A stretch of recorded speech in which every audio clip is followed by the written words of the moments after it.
Now, China has issued a complaint about the US tech entrepreneur Elon Musk. It's over his activities in space. Beijing says that there have been two near misses between its new orbiting space station and satellites launched by Mr. Musk's companies.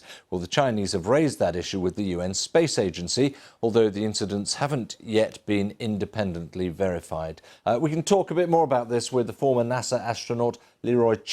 Leroy, thank you very much for joining us. I mean, it's certainly true satellites are being launched up all the time in space, but is it really that crowded up there?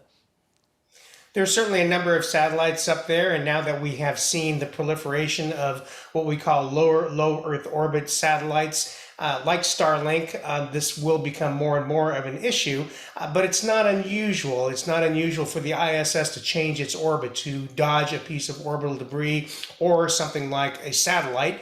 And so it's I don't want to say routine, but it's not unusual. And so, of course, we are tracking all of the objects that we can in space that are larger than, say, a softball, and so are the Russians, and so are the Chinese. And so this kind of thing, when you're operating a space station, is pretty much a normal part of your operations. Right. I was going to say, is there any sort of air traffic control up there? It sounds like there isn't, but I was just looking at the figures. So Elon Musk's Starlink satellites, he's put up 1,600 of them. He's got authorization from the US to put up 12,000. I mean, this does feel like a problem that is about to get potentially exponentially worse.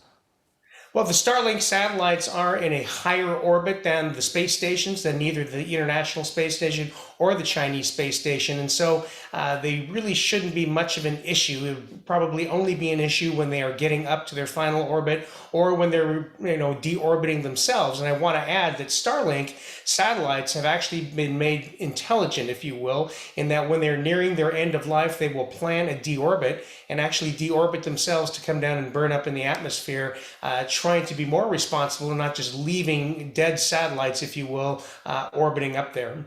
I mean, it's probably fair to say that it's not as if there are innocent parties and guilty parties. I mean, every country seems to have one or two issues in this sort of sphere at the moment.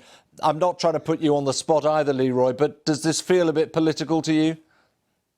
Yeah, I'm not sure exactly why the Chinese lodged a complaint with the UN. They're certainly not a governing body, and of course the countries and other entities all coordinate together about what they're launching into which orbits. And so it's a little bit surprising to me. I mean, I had heard about the near misses, if you will. And when we say near miss, it's not like it almost literally hit the space station.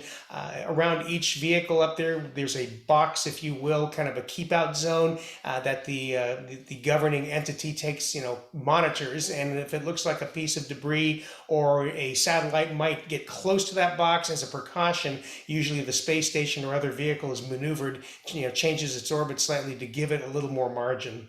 Well, that is reassuring, but I have a feeling, Leroy, this is a story that's not going away. Thank you very much indeed for your expertise. My pleasure. Thank you.